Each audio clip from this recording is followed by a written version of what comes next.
Okay, well, welcome everybody to the second in our online series of lectures at the SOAS Centre of Yoga Studies. For anybody who doesn't know who we are part of SOAS University and part of the University of London, the School of Oriental and African Studies, which hosts the Hatha Yoga project and also has one of the few MAs in yoga and meditation in the world. So a real hub of yoga scholarship. We've been trialing some new online events. Obviously in the circumstances, we can't run the live events that we normally would, but we've also been putting these up to our new YouTube channel. So this will appear there hopefully in the next few days. And keep an eye out in future for other events coming up. We hope to have a full program throughout the summer. So my name is Martha. I'm the coordinator for the Centre of Yoga Studies. I'm going to hand over to Dr. Matthew Clark, who is a research associate at SOAS and has also been one of the kind of founding members of the SOAS Centre of Yoga Studies, has done lots of fascinating research into the history of yoga in India, and also teaches and lectures on very many kind of yoga courses and yoga teacher training. I'm going to let him talk a little bit more about what he'll be telling us in terms of the subject matter for tonight. So I will hand over to you, Matthew. So, I assume everybody can hear me? I'm just going to click on the screen there. Now, can you see hopefully you can see the slide. So, good evening, everybody. This evening, I'm going to talk about sadhus or yogis and also their use of cannabis.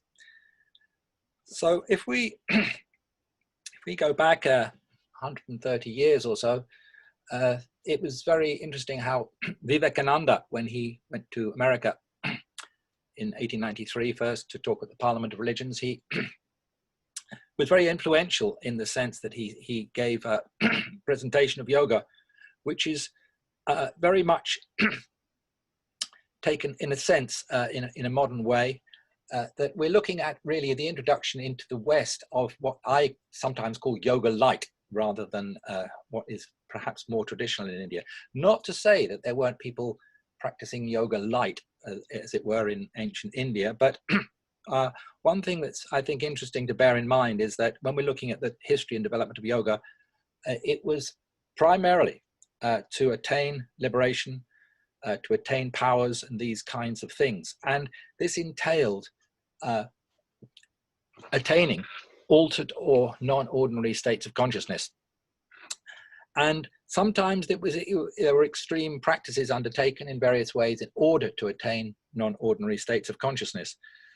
And one of the ancient amongst the ancient practices of yogis is the performance of various kinds of austerities, as tapas. And so let's see if we can, pictures, doesn't seem to be clicking through. Ah, yeah, it's worked, good. So one more picture. So again, when I'm talking about yogis or sadhus, I'm using these terms very generically, in the sense that there are many words for renunciates in India, people who formerly left their family, their caste, their home, and become religious mendicants. And technically, yogi or jogi applies to the Nats, sect of sadhus, but I'm using the term jogi or yogi, and you'll see why in a rather general sense here, to describe people who practice various kinds of austerities in order to attain powers or liberation. So just here's a few pictures coming up of some practices, one of them being, these are forms of tapas, which are actually very ancient, one of them being this standing activity, Kareshwari. And here we have somebody doing this, a sadhu doing this, and sometimes they do this for 12 years, for very long periods of time, in order to gain control over the mind. This is the purpose of these kinds of practices. Here we have another one. These people, these sadhus who are doing this, they will remain standing and not lying down or sitting down for many, many years, up to 12 years or more. And this is, again, all these kinds of practices. These are forms of tapas. Tapas from the root tap, meaning heat, and the idea of trying to raise heat in the body. in a very basic way, when somebody is very ill or they're dying, their body is cold and lifeless, and then these practices, this tapas, this is very much about charging the body with a kind of internal heat. So this is another Kareshwari Baba there. Here we have another practice, which is also these are various forms of tapas.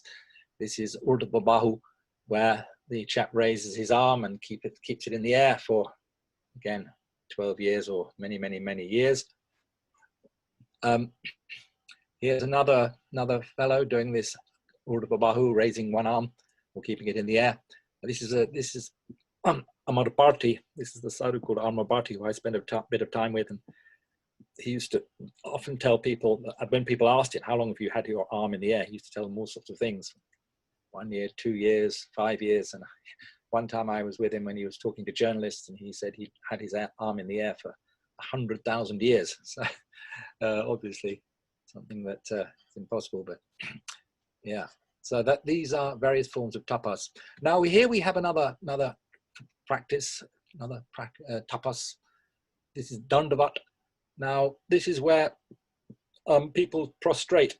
They stand up, they go down on their knees, they go down in a full forward prone position, stand up again, sit down, forward bend, and so on, and do this again and again and again. This Dandavat, this practice of continuous prostrations. Just as an aside, many years ago, this is in the mid-1980s, I was in Tibet, and on a very long walk from Lhasa through eastern Tibet, and the roads were completely empty.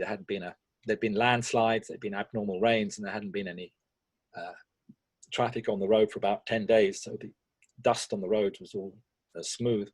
And we met a couple of people, a couple of Tibetan monks doing this Dandavat.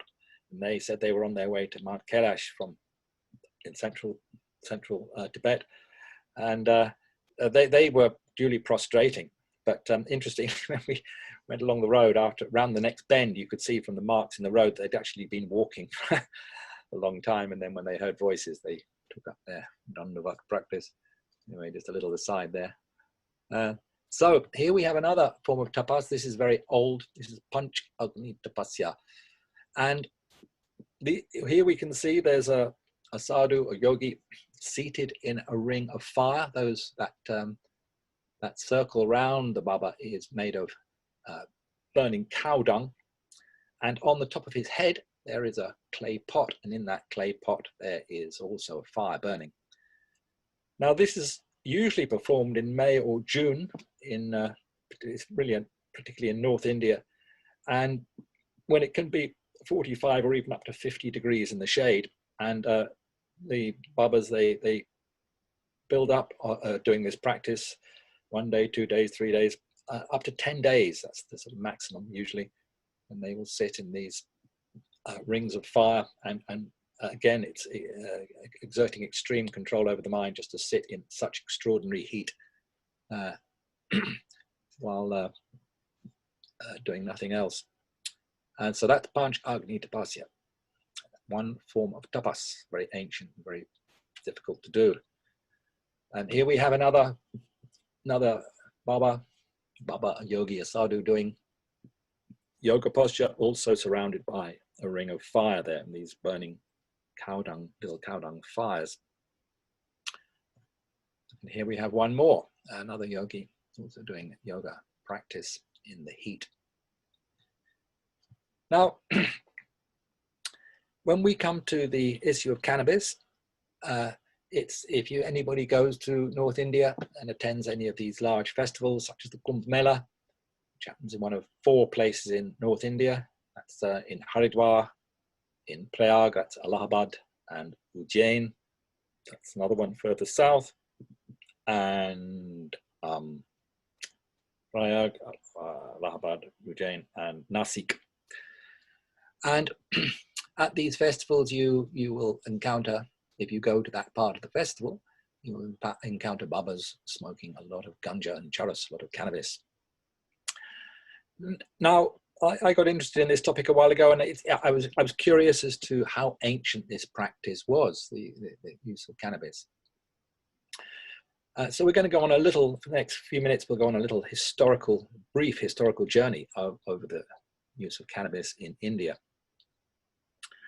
The plant itself, the current research indicates that it was probably around before the last ice age. I'm referring particularly here to the work of Giorgio Samorini, who's done a lot of research on psychoactive plants, very, very brilliant stuff. And he reckons that pre-ice age, this is 13,000 BC, cannabis originated in probably at least 2 places in the world, in China and in Europe. Possibly in other places too, but certainly there's evidence for very ancient growth of cannabis in these regions. The first material evidence of people using cannabis, humans using cannabis, dates to 8,200 BC. That's in Japan, on the Jomon Peninsula. And there are pottery shards which show traces of cannabis. So they were known, that was known about, and people were using that plant. During the Bronze Age, that's from approximately 3,500 to 1,500 BC, it seems most probable that humans were cultivating cannabis by that time, as there are various traces in the archaeological record. If we go further forwards in history, from the end of the Bronze Age, which is from 1,500 to 1,600 BC, we go further forwards into that period. We come to the period of the Vedas in India, the oldest texts in India, the mantras of which are used at all important religious ceremonies, births, deaths, marriages, and so on, by the Brahmins of India, the priests of India, who know these mantras, trained from an early age into the memory and recitation of Vedic mantra. A large corpus of mantras and other works attached to the Veda. Looking through those texts, in the oldest of the Vedas, of which there are 4 in the Rig Veda, the references are difficult to determine, but there is very little reference to cannabis in the Vedas. It's certainly in the Rig Veda. It's probably no reference in the Rig Veda. By the time we come to the Atharva Veda, which is later, probably later, maybe dating from about 1,000 or 800 BC, there are several references in that text to cannabis as shan. This plant is mentioned certainly 3 times in the Atharva Veda in various contexts. One of the most famous references, or well-known references, is to the kingdom of the 5 plants, which occurs in the Atharva Veda, and there we have a mention of shan rather as one of the great plants. Little more, we don't know very much. Cannabis is not listed in anywhere as one of the important crops for the early settlers in India.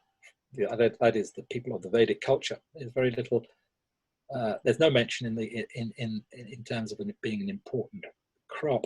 There are early references it's in Panini, which is one of India's great grammarians from the 4th or 5th century BC.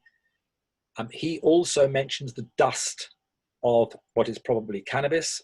If he's mentioning dust, it's almost certainly the resin from the female plants. So it's possibly known about by the 3rd or 4th century BC in that way as a useful plant. But as I say, there's very little mention of it. In the Brahmanas, in the Shatapatha Brahmana, there are a couple of references also to shan, but that's about it. In the medical tradition of India, when we come to the medical tradition of India, there are 3 foundational works in the medical tradition of India. One is the compendium of Sushrut, another is that of Charak. Those texts were compiled around 2,000 years ago. Scholars differ on their interpretation or their analysis of when the texts were composed, but approximately 2,000 years ago, probably in the early centuries of the current era. There's no mention of cannabis in those texts by any of its many synonyms. Also in the text by Vagbhat, which is another important medical authority, who's another important medical authority in India, dating from the 7th century. Similarly, in that text, Ashtanga Hriday, there's no mention of cannabis. However, there are a couple of references in the later centuries, after the 6th or 7th century, in various works in India to cannabis. There's one in the Chakrasambhara Tantra, probably 5th or 6th century Buddhist text, that mentions cannabis as being good for the long life of the yogi. There's also, I recently came across what is probably a reference to cannabis in the Bhagavata Purana. That's from the 9th century, probably 8th or 9th century. But not many references. However, about 1,000 years ago, references in medical texts start proliferating. The first comprehensive discussion of cannabis in a medical text is by a Bengali doctor called Vangasena, and he discusses various medical applications of cannabis, various medical uses. As people generally know these days, it has numerous medical applications, and Vangasena, he discusses quite a few of those. This is around 1200, something like that. Most interesting, though, in this regard is, here's another picture of Baba smoking. Most interesting in this regard is the Qalandar movement. Now, I looked into all this a while ago. Now, this is a very interesting movement. In one publication I read, it was described as the world's first hippie movement, which is a bit of a stretch, but never mind, it's quite interesting. Essentially, and there are scholars who push this Qalandar movement. I'll explain what that is in a second. They push this way back. There's the French scholar Christian Tortel who wants to push this movement way back into the ancient past. But the general consensus is that the great impetus to the Qalandar movement was by two Sufis.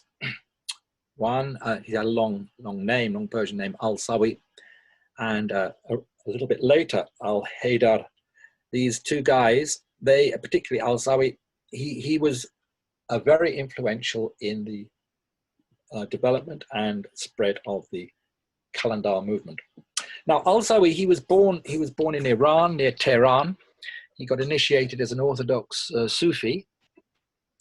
And then when he was in Damascus, he met this other completely wild Sufi guy, Darguzini, who was just covered with, he was completely naked apart from some leaves covering his genitals.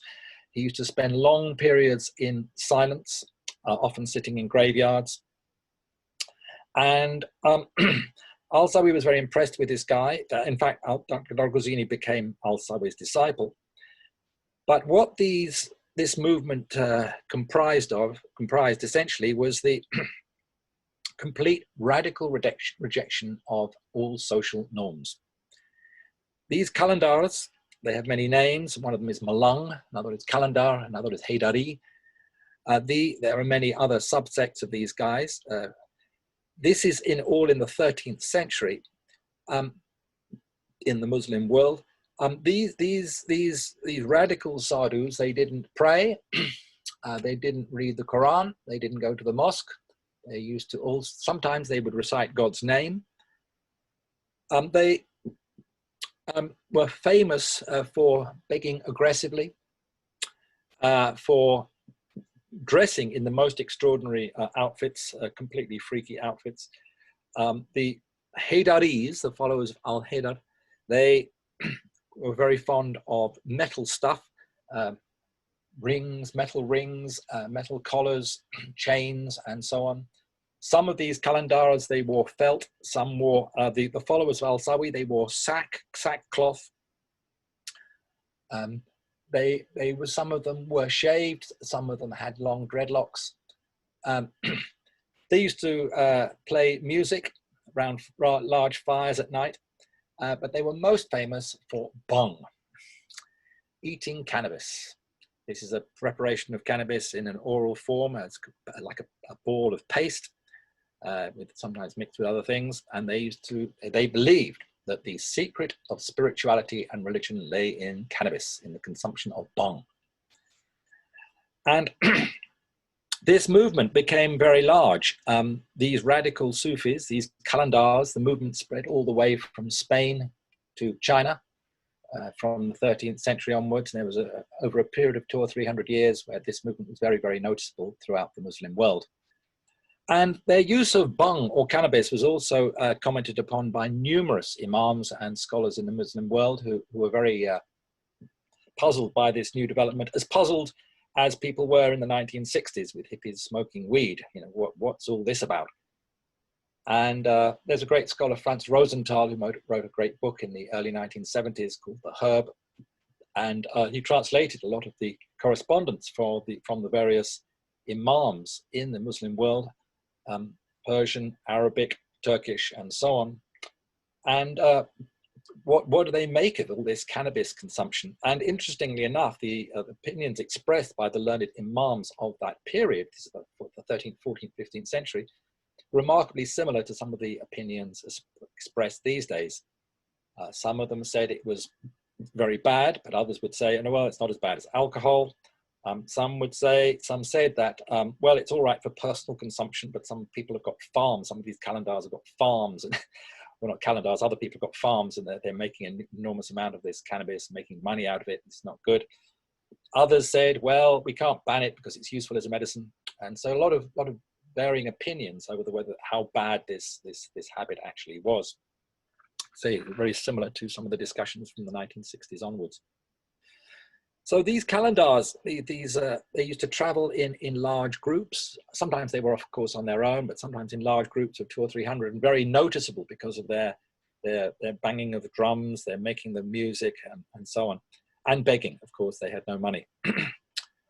Well, the grandson of Genghis Khan, Hugilu, he invaded Central Asia, including the heartland of the Qalandars in Iran, in the mid-13th century, and large numbers of them went on the road and started arriving in India. And it was very noticeable. There was a lot of comment in the learned literature about the arrival of these Qalandars, these wild, bhang-loving Sufis. And some of them, most of them were thought of as just degenerates, but interestingly, it was noticed that some of them had something to say. They were interesting people, philosophers, you could say, and they ended up as advisors to various princes and rulers and various people that they encountered. And essentially, these Qalandars, they were largely responsible for introducing, I would say, largely responsible for introducing what might be called recreational cannabis use into North India. And so here are just a couple of modern pictures of Babas smoking charis and so on.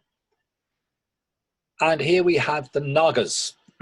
These are the Sadhus of India who are naked, less naked these days than they used to be, often sort of covered with something these days, from the Naga, word Naga in Hindi meaning naked. And these Nagas comprise a section of sadhus who take a further initiation beyond their initiation into the life of a sadhu or a renunciate. If you want to become a sadhu or renunciate in the larger orders of sadhus, the largest orders are the Ramanandis and the Sannyasis and probably the Nats, it's sort of number 3 in terms of size. But amongst the Sannyasis, that's one sect of, or Dashanami Sannyasis, that's one large sect of sadhus. And the Ramanandis, the Nagas, to become a Naga, it's, as I say, it's the 3rd stage of initiation. You get first initiated into the sect with 5 gurus. You acquire 5 gurus. The 2nd stage is to perform your own funeral rites. And the 3rd stage is to become, if you choose to become one, you can become a Naga. And from the late 16th century, for the next 250 years, the Nagas were very, very prominent in North India as a fighting force. They acted as mercenaries. And it has been argued that, in fact, the conquest of North India by the British was, in fact, to some degree, due to the assistance of the Naga armies. Up to 30 or 40,000, it's estimated sometimes, these Naga armies. They were very efficient in warfare. They were famous as guerrillas, slippery and covered with oil and very good with a dagger. They had good machinery, siege equipment, elephants and so on. And they were entirely mercenary. They swapped sides at the drop of a hat. And they fought for the Marathas, the Afghans, the British, the Mughals, all sorts of people, depending on who would pay them. For their heyday was from about, say, late 16th century to about 1800. They were then conquered essentially militarily by the British, who had superior weaponry, and they no longer perform military activities, but they do still train. And some of these guys, they smoke very heavily, particularly in the mornings, from say 4 o'clock in the morning, 5 o'clock in the morning, till about 8 o'clock in the morning. They smoke very heavily. Now, interestingly, when I'm talking about smoking, when we're talking about the use of cannabis in India, you find in the old medical texts of India, in Sushruta, in Charak, and these old medical authorities, they have chapters on smoking herbs for medical applications. Through sometimes it's described in a bamboo pipe. You put plants in this bamboo pipe, and for medical use, you smoke these medications a few times a day. But smoking was not a recreational activity. Cannabis was always eaten and not smoked. In 1600, the Portuguese, around 1600, the Portuguese arrived in Gujarat, and they brought tobacco with them and the habit of smoking. And then sometime after 1600, somebody had the idea of mixing cannabis with tobacco, and then we got smoking culture in the form of smoking in these clay pipes called chilam. So these are the Nagas. These are these radical Sadhus, who some of those are some of the heaviest consumers. I mentioned I've jumped ahead a bit in my talk here, but just on the diffusion of the plant, we can see here the two centers of spread. That's China and Europe. That's the earliest dissemination of the plant. Merlin and Clark, these are these guys who've worked out, they wrote a very good book on cannabis a few years ago.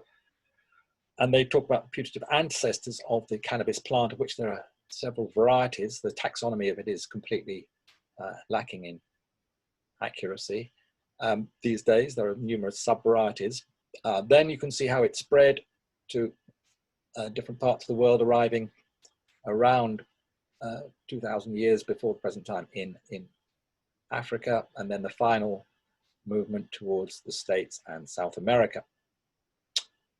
Now, I mentioned the Qalandars. I should have had pictures accompanying this. This is the heartland of the Qalandars in this border area of Iran and Afghanistan. That's the ancient homeland of the Qalandars. Now, just some pictures of these Malangs or Heydaris or various names of these kinds of guys, and you can see these strange hats that they wear. That's a Heydari, and there's another one here, a Qalandar, and another one more recent, a Malang. That's another name for these people, Fakir, Malang. There's another picture of a Malang here, more recent one there, and a smoking Malang. So you will find these guys still in Pakistan and various places where they still persist, and you can also meet them in places like Ajmer, which has a large community of these Qalandars, and that's in North India. Now, interestingly, when we look at this history, it's quite apparent that cannabis culture got deeply embedded in India from certainly the 13th century onwards, and it's particularly associated these days in India with Lord Shiva, one of the great gods of India.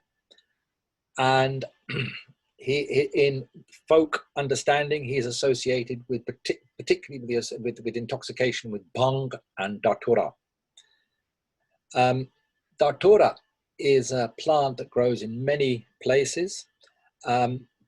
It's very toxic. It contains the psychoactive chemicals scopolamine and atropine, and it's particularly scopolamine. It sends you completely crazy. Scopolamine is found also in other plants in the Solanaceae family. It's found in belladonna, in deadly nightshade, in henbane, and in mandrake. And scopolamine, which is in large measure in the seeds of the Datura plant, causes actual hallucinations. It's not. Sometimes psychedelics are called hallucinogenic, and sometimes they're referred to in other ways. But essentially, what people think of as psychedelic are not strictly hallucinogenic. You see things in a different way, but you are aware that the thing is the thing, and you're just seeing it in a different way. Whereas with the solanaceous plants, with scopolamine, when you are under the influence of scopolamine, you are completely deluded. People walk into walls, they have conversations with people that aren't there. It can be very dangerous. It can send you mad, and it can kill you. It's very dangerous. The Datura plant, the leaves of it are the sort of smoking the leaves of it are the mildest, and then smoking the seeds, which is the next level up. Smoking just one seed, the experience lasts about 5 days. And if you ever unfortunate to be dosed up with a seed or eat a seed, it can last many, many months, and people go completely crazy. I have met people completely crazy after eating Datura. Sometimes they've been poisoned for the purpose of robbery, and they will bark like dogs. They don't sleep. They become very aggressive, and it's a very serious thing, being influenced under the influence of Datura. However, Shiva is also associated with bhang, famously, and on the night of Shivaratri, which is in the dark moon of February, so just here we are, have the symbol of Shiva, the linga, various pictures of linga there. One of the earliest of the lingas associated with Shiva. But here we have it's a popular image of Shiva pounding bhang, and so bhang is made from the lower leaves of the cannabis plant. Generally, sometimes it's from the heads, but it's generally made from the lower leaves of the plant. The buds of the female plant are referred to as ganja. That's the most resinous bit of the cannabis plant. That term actually goes back, according to Jan Moilenbelt, one of probably the greatest authority on Ayurvedic history of Ayurvedic medicine. He maintains that the term ganja doesn't appear till about the 16th century. But anyway, it's the ganja, which is the fertile buds of the female plant. The resin on the plant, which is the psychoactive part, it's the resin that produces the effects. The resin is produced by the plant to protect it from ultraviolet light, and particularly around the seeds, the small leaves around the seeds, they are rich in resin. The higher up you go in terms of altitude, the more ultraviolet light there is, and the more resin produced by the plant. So the most potent cannabis plants in terms of the resin are produced above 2,700 meters. Now, bhang, as I say, it's made from the lower leaves, generally made from the lower leaves of the plant, which have less resin. Large amounts of leaves are pounded. Here we see Shiva pounding the leaves of the cannabis plant, and another picture similarly. And the pounded leaves are mixed with water, with yogurt sometimes, with spices, and then made into these, here we have Shiva looking like he's smoking a chillum, but of course that must be quite recent regarding what I was saying earlier. The bhang finally ends up as these balls, and these balls are either eaten just neat like that, or sometimes they're mixed into a drink, famous bhang drink, or sometimes mixed with yogurt and made into the famous bhang lassi.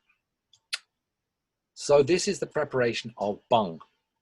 And this, as I say, is still in religious festivals in North India at the time of Shivaratri, great festival for Shiva. Many people in North India will eat bhang. And also it's consumed in Bengal during Durga Puja, and also sometimes in some places during Holi. And it is regarded as a sacred plant. here we have the bhang drink. And here we have a bhang shop.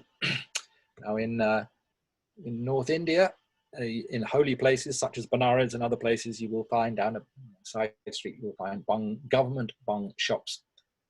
Interestingly, the top part of the plant, which contains the ganja, the buds of the female plant, the top part of the plant has been illegal fully since 1986, when it was made illegal in India, due, ironically, primarily due to pressure from the Americans and Canadians, which is ironic because those are the first large countries, apart from Uruguay, to decriminalize and then legalize cannabis, recreational cannabis use. But during the early 80s, there was a lot of pressure put on the governments of Nepal and India to make cannabis illegal. The whole process started, it's a long story, but the whole process really started in 1909 with the Qing Emperor being very upset about imports of opium into China. This led to the British reducing their opium imports or exports into China. Then there was the surge in the use of concentrated chemicals, particularly cocaine and heroin. This was in the early part of the 20th century. And products such as fizzy drinks and sweets and all sorts of things, such as Coca-Cola, used to have cocaine and betel nut and all sorts of psychoactive things in them. And these were freely available. And there were stories of little old ladies in New York being completely addicted to cocaine through various kinds of drinks or sweets or whatever. So 1921, there was a UN convention, and cannabis ended up on a list of controlled substances alongside cocaine and heroin. These were, in fact, it was originally called the Poisons Act. The Indians made a special case during these conventions for cannabis, saying it was very important in India and it couldn't just be eradicated. And uniquely in India, it was permitted that the Indian government was permitted to sell bhang, which is the lower part of the plant, it was the lower leaves, but the smokable form in terms of ganja was still illegal. So strangely enough, you can go into a bhang shop and buy bhang over the counter legally, but if you want to buy ganja, you have to do it under the counter, as it were, because the top part of the plant, the more psychoactive part of the plant is illegal. That was in 1986, all that stuff happened. It was several years of process towards that.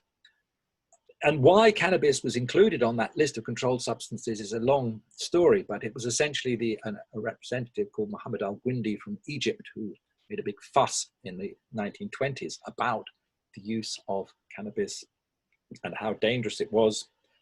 And it's a too long a story to tell now, that whole story of the use of why cannabis became illegal, but it was actually a historical mistake. There was no medical evidence at the time to suggest it was anything like as dangerous as heroin or cocaine.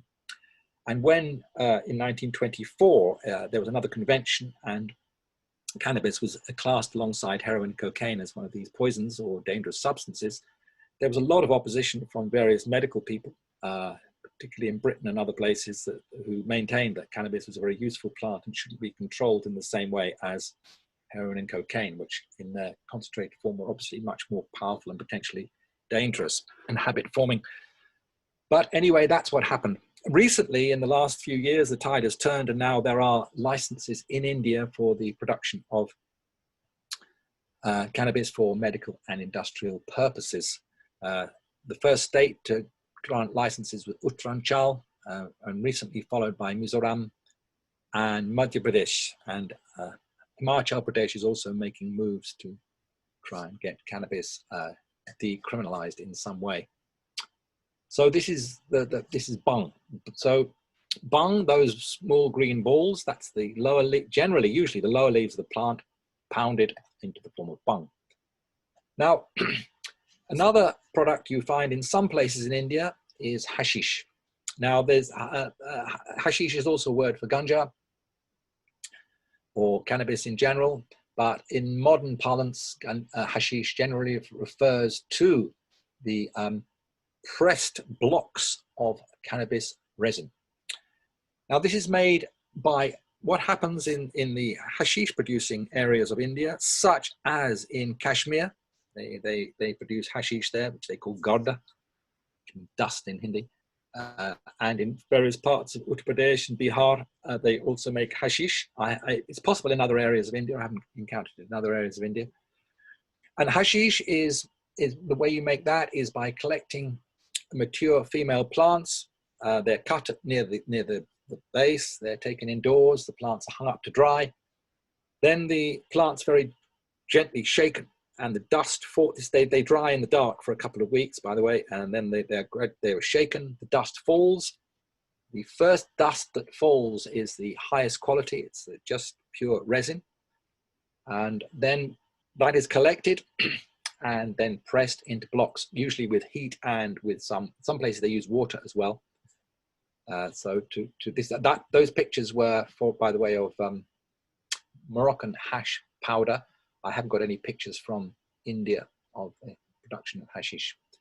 This is actually from a book by the Cherniak from about 40 years ago. So this is the production of hashish. So it's pressed into blocks. There we see it being pressed into blocks. When it's heated, it turns black. And this is the way hashish is produced. When in India, when the British were in India in the 19th century, it was quite apparent that there was considerable use of cannabis by locals in lots of areas of India. And there were times when hashish was imported from Xinjiang or Turkestan. That's that picture there you can see, another Muslim area of China, currently also in the news because of the Uyghur people that inhabit that area being in trouble with the Chinese authorities. But they produce also high-grade hashish, which was imported into India during the British period. Now, some of the most potent cannabis resin available in India or produced in India is produced in the Himalayas because of the altitude. That's that area up there. You can see Himalaya up at the top of the map there. And the highest quality in general comes from Himachal, that region. We can see here, we can see Nepal, we can see Uttaranchal just to the left, and then Himachal Pradesh a bit further to the left. And some of those valleys in Himachal produce the highest quality resin. That's Himachal Pradesh there. And here are pictures here's a picture of plants growing freely in Himachal Pradesh. Now, one of the specialities of the Indian Himalayas, and this is also favored by yogis in particular, is the production of charis. Now, this is a uniquely Himalayan technique. Charis is now also made in other countries, including even bizarrely in Bolivia and Jamaica. And this is not made like hashish. I mentioned earlier how with hashish you take the plant, you shake it, and the dust comes down, and that's collected. Then what happens with hashish is that the plant is gradually put over sieves, rubbed over sieves of gradually coarser and coarser meshes. And essentially, when the plants are rubbed over the mesh, not only does the resin pass through the mesh, but also plant material. And so the hashish produced, there are several qualities of hashish, but lower grades of hashish have more plant material and proportionally less resin. Pure resin is actually opaque. You can see light through it. But most hashish is obviously mixed with a lot of plant material. In the manufacture of charis, this is somebody making charis. The buds of the female plant are lightly rubbed between the hands, and the resin sticks to the hands. There's the hand of charis that is then scraped off the hands onto a piece of cloth or paper or whatever, and then molded into various shapes, sticks, balls, coils, and so on. This is all charis. And we have more pictures of charis there. And collections of charis. Now, if you rub too hard, what happens is if you rub the buds too hard, you get leaf material or water mixed with the charis, with the resin, and that if that's done, then the charis can get water inside it. This turns into a fungus, and it becomes very bitter and harsh to smoke, and produces a lot of coughing. This is poor quality charis produced there.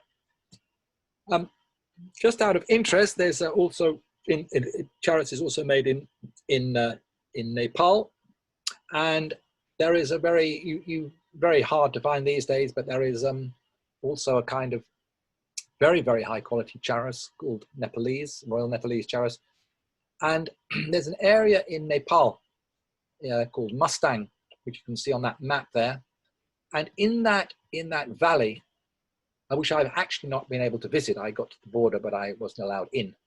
That was many years ago, trekking up there, and I got to the border. You can get permits, but I haven't been allowed in. It's also, after I was there, then there was a lot of trouble with the Maoists and various people, and terrorism, and so it got even more restricted.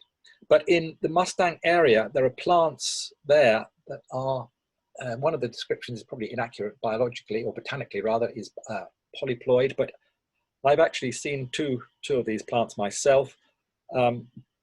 They are plants which have male and female on the same plant. They produce pollen and seeds on the same plant. They have a 2-year cycle. They grow very large, up to about 7 or 8 meters high, and it's from these polyploid plants, these mixture male-female plants, that very potent resin can be extracted from these plants. And this is the Royal Nepalese. That was all the pictures. As I say, there are several preparations of it in India. The bhang, which is the balls, for edible consumption. The hashish, primarily in Muslim areas. But still today, it's the same, North Africa, other places. And then the charis, which is a distinctly Himalayan preparation, using rubbing very finely the female plants. So cannabis culture is still alive and well in India, not as open as it was before the prohibition in the 1980s, but there's a resurgence of interest because of the medical and industrial applications of the plant. During the 19th century, there were in fact numerous reports, I think about 40 or 50 peer-reviewed reports on cannabis in the Lancet and various other medical journals between the late 1830s and the 1900s, when the medical benefits of cannabis were written about. A lot of work went on into testing cannabis. The largest study of cannabis to date was the Indian Hemp Commission, which was in the mid-1890s in India. The British were very interested in this thing. They extracted an enormous amount of tax out of cannabis too. Up to 1/3 of their revenue in Delhi was from tax on ganja. But in this period, a lot of medical reports, and they say the Indian Hemp Commission, there was a 7-volume report produced over several years, and to date, it is the most comprehensive study of cannabis to date, despite several other studies that have been done. Sometimes you hear, in fact, recently the chief medical officer of Britain, I think I've forgotten who it was exactly, but she was saying that more clinical trials need to be done before it's legalized. And I wrote a flippant comment on that recently, that, well, it's certain that human use dates back at least 12,000 years. So that's a long period for human trials, and there doesn't seem to be too much wrong with it so far. So the situation in terms of its use in India is that it's generally it's frowned upon, because particularly since this prohibition. Ganjari, this word Ganjari has got a bad reputation. It's a bit like a drunkard or somebody. Ganjari is a drunkard. But on the other side, there is this a respect for it in a certain way as a holy plant, and yogis, sadhus who use this. There's not all of them do, but some of them do. Some of them use it very heavily, and they take it as a form of it's a spiritual discipline for some of these people. It might be hard to understand that in some ways, but it's a question of being on top of your game. If you're a sadhu, if you smoke heavily, you have to sit straight. You can't just lie down and sprawl around. You have to sit up straight. You have to be very disciplined about things. And they look at it as a kind of discipline to sit there and smoke and still be on top of their activities, not spaced out, as it were, and incapable of doing necessary tasks. And some of the sadhus' capacities is enormous. You know, it's very, very large consumption. But say to this day, you can still meet babas and various holy people who still consume a large amount of cannabis. So I'm going to stop there because I've gone on for nearly an hour. So this leaves us about 15 or 20 minutes for questions. So the first question is from Jackie, and we're going to have a go at calling on Jackie and see if she's able to answer her question. Right.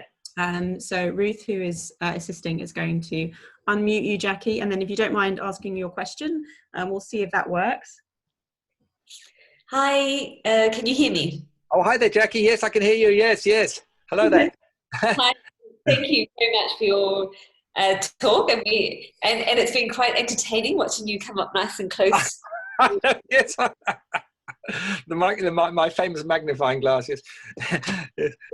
Yeah. So my question is, I was quite interested in this point of distinction between the bhang, which is usually used as a consumption of edible consumption from the leaves, and then at what point does it become the smokable form that you see amongst sadhus today? Like I understand that the ritual practice of bhang is still performed at certain times, but when do you think that transition came in?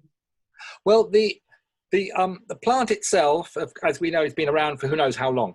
And in India, as I say, it's probably been there a long time, but not used very much. The original preparations before smoking was introduced to India was always in the form of bhang. And so when we look at any period before any activity on this with cannabis before about 1600, it's always bhang. It's always eaten. The Portuguese, they brought smoking culture to India in around 1600. They brought tobacco, and then were smoking tobacco, and tobacco took off like wildfire. Everybody was smoking tobacco, and then it would have been sometime shortly after that people mixed cannabis with tobacco and started smoking it. But the most potent smokable bit is the buds, the female buds, and so that's the ganja.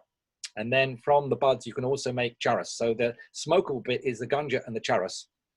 And the bhang normally is made from the lower leaves of the plant, which is less potent. And for making bhang, often you use an enormous quantity, like kilos and kilos of leaves, which are all mashed and then slowly reduced to concentrate the psychoactive properties further.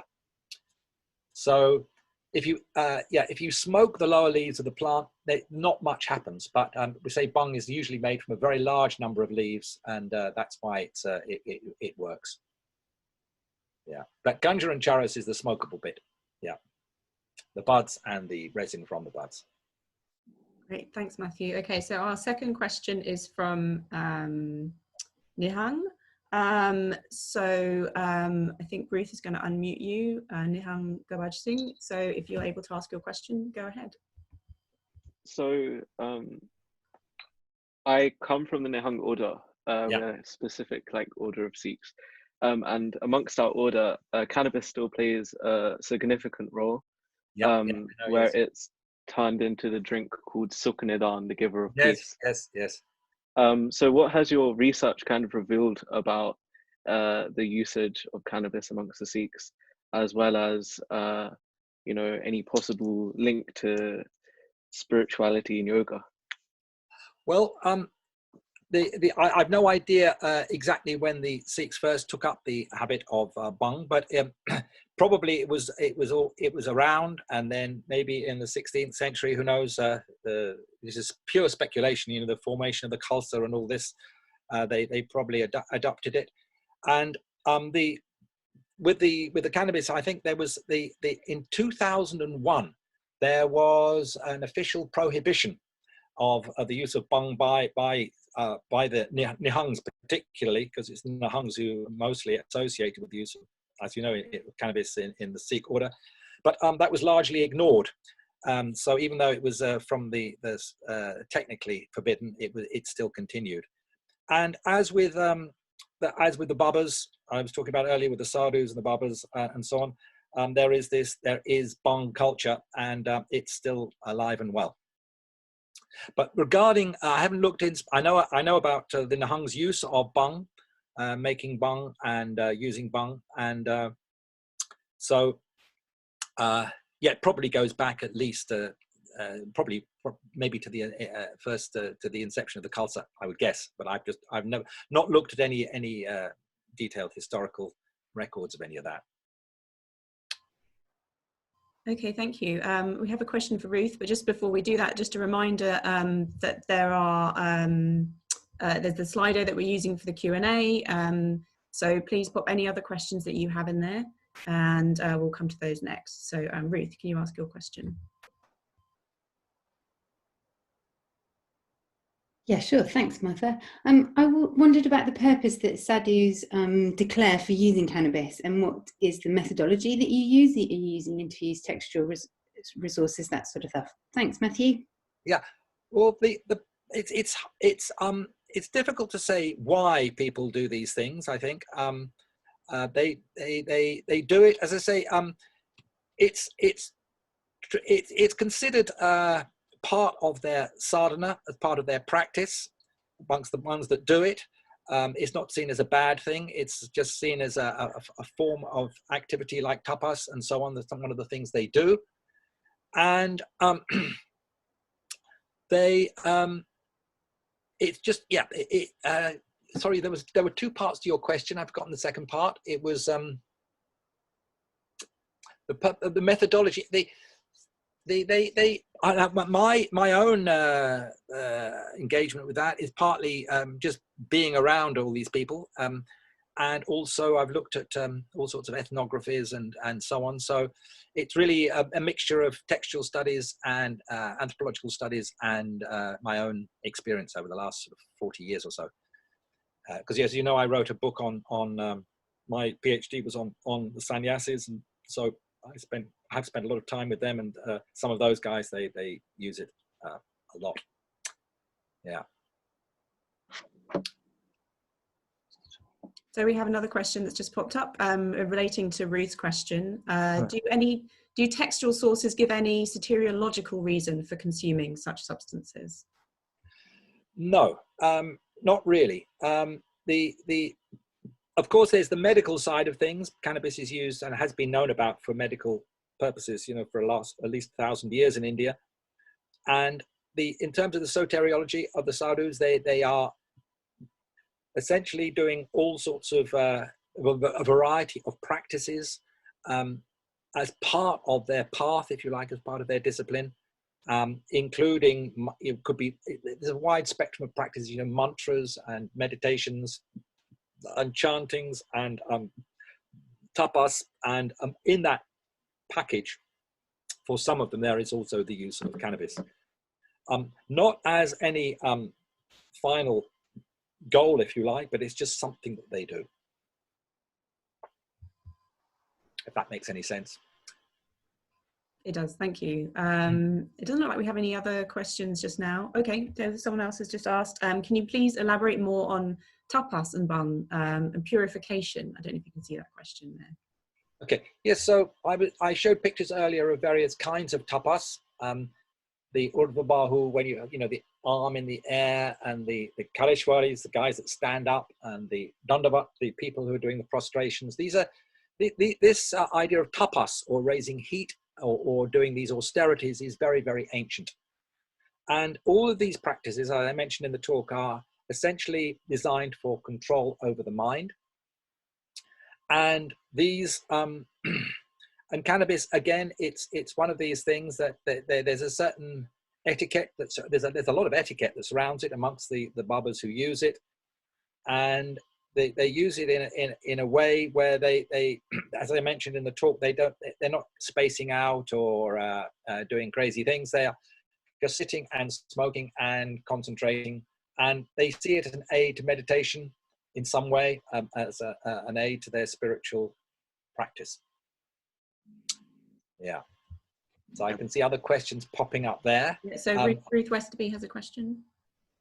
Hi, sorry, me again. It's possibly because I've worked out how to use this and some of our other participants haven't found the slider yet. But I wondered about female practitioners using cannabis. As far as I was aware, it wasn't widely used, and I wondered what your thoughts were.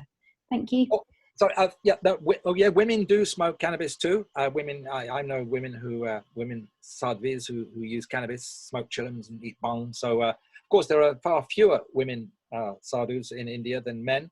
Not that many of them. A couple of 100 years ago or 150 years ago, there were a lot more, but there aren't so many now. But yeah, some I know. I've met quite a few women sadhus who smoke cannabis, also just the same, with as much vigor as their male counterparts. Yes, yeah. So Anonymous asks, how important and I think probably used, how important and used is cannabis today in the cult of the nut? Well, there's a funny thing going on with the Nats, because the Nats in the last 20 years or so are making a great effort to present themselves as a more acceptable or respectable order in India. They go in for publications and charity works and so on. And there, amongst some of them, there's a negative attitude. So it's, and I've got limited experience, but when I have been with Nats and on occasions, it's a mixed bag amongst them. Actually, as the same is true in the other Sadhu orders too. There are some people within the order who disapprove of it enormously, and some who still carry on taking it. So it's a sort of mixed picture in these renunciate orders. There's another question I noticed above. I can see all these questions now. So we've asked most of these on the screen, but there's one that's just come in. So someone asks, I thought that in early Indian civilization, they found archaeological evidence of cannabis in the fire pits, including poppy and ephedra. Ephedra, I don't know how you pronounce that. Soma is crushed. Can you say, do you know any more about that? Well, what that might be referring to is the research. I'm not sure exactly what the question is, but Victor Sarionidi, a Russian archaeologist, he did a lot of work in Afghanistan and Turkmenistan and that area, particularly in the 1970s and 1980s. And one of the big finds was these vats, which contained, which were vats looked like for producing some sort of a drink. They were vats, big earthen clay pots, and that they had filters at the bottom. And he then sent those some of those vats to Moscow to be tested. This is in the 1970s, and they found chemical traces of ephedra and opium and cannabis. So he said they were using those substances then. Subsequent tests, some years later, 5 years later, by another archaeologist, another Russian fellow, they found no traces of those chemicals in the tested samples. But Victor Sarionidi argued that over 5 years later, these things have been exposed to the air and the wind and the rain, and the traces have properly washed off. But I think there's sufficient evidence from other places to know that the use of these plants, ephedra, in particular ephedra, opium and cannabis, is very ancient. The connection with Soma is another matter altogether. If anybody's happens to be interested in the Soma issue, as some of you know, I wrote up, it's just been republished only a week ago. This is, if anybody is curious about what Soma was, the ancient psychedelic preparation in ancient India, this is Soma, Haoma and Ayahuasca. It's just republished last week by Eon Publishers. But it's a long topic, what Soma was, but I don't believe that cannabis was the main ingredient in Soma, which is in fact a combination of plants, but it was probably an additive in some areas at some times as an element of the Soma concoction, but wasn't the main thing. Okay, thank you. And another question, did you find any usage of cannabis amongst the Udasin Sampradaya? Well, I'm sorry to say I haven't investigated them regarding cannabis use. I suspect that some of them use cannabis, but I haven't looked at the Udasins at all. Okay. In terms of their cannabis use, yeah. And a few more questions. We've got time for a couple maybe. Let's see. Does bhang or ganja pollute the soul? Why is smoking then forbidden in yoga philosophy? Well, this is an interesting question. If we go back to Patanjali, if we go back to, which is one of the earliest sort of, earliest text, full text on yoga, Patanjali mentions the use of aushadhi or plants as one way to power through mantras and birth. This is the other. There are three things mentioned. I think he mentions three things that are ways to acquire siddhis or occult powers. One of them is through mantras, and another is through birth, and another is through the use of psychoactive plants. So smoking, as I say, smoking is a new phenomenon in India, dating from not earlier than the 17th century. But as far as yoga is concerned, as I mentioned just earlier, there is a sort of mixed attitude these days between some people who approve and respect it, and some people who disapprove and say it's no good to take cannabis. So it's a mixed picture. Yeah, I hope that answers the question. Yeah. Final question. There's actually two questions that are sort of related. I think one answering one might answer the other. So is the tapas with cannabis, is that about resisting the effect of the plant? It's controlling it more than resisting it. It's a way to direct it. So when you're highly intoxicated, you can be overcome with it and just give into it if you like, and just a bit like just lying, you know, you can just lie down. But there's a general attitude that this is not the way to go. If you're a yogi, that you should be able to sit up straight, you should be able to concentrate, you should be able to meditate. So it's a bit like, not so much, yeah, it's a bit like controlling the effect in a concentrated way. That's how it's done. Great. So I've unmuted everybody. So if everyone's able to show their appreciation to Matthew, we could try a round of applause. Thank you, Matthew. Thank you very much. Thank you. Thank you so much.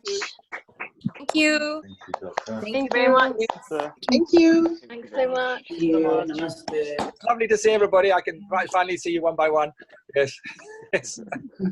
As a final word, I was going to say that Patanjali, in traditional yoga philosophy, he recommended self-isolation and meditating on your own to attain aloneness or kaivalya. So that's what we're all doing. So this is an excellent time for yoga. Just meditate and do practice, and you can forget the outside world. Yes. I'm sure we'll do our best. Thank you very much, Matthew. And okay, great. Thank you. Thank you. Bye, everybody.